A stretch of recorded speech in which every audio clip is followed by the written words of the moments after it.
Fl-ewwel nofs ta' din is-sena diġà ġew f'pajjiżna ftit inqas minn 1,290,000 turist f'Malta.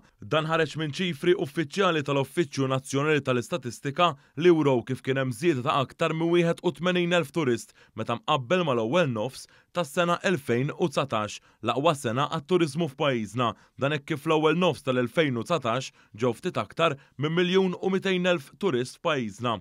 Dan ifisser li fl-ewwel nofs ta' din is-sena pajjiżna issa għandu rekord ġdid ta' turisti u dan wara li sal-bidu tas-sena l-oħra pajjiżna mal-kumplament tad-dinja kien għadu għaddej bir-restrizzjonijiet tal-pandemija. Jirriżulta wkoll in-nefqa tat-turisti fl-ewwel nofs ta' din is-sena qabżet il-biljun euro. Dan ifisser żieda ta' aktar minn 150 miljun euro meta mqabbel mal-aħjar riżultati fl-ewwel 6 xhur ta' 4 snin ilu. L-NSO ikkonferma li pajjiżna kellu rekords ta' turisti fit-tieni kwart ta' din is-sena, jiġifieri bejn April u Ġunju.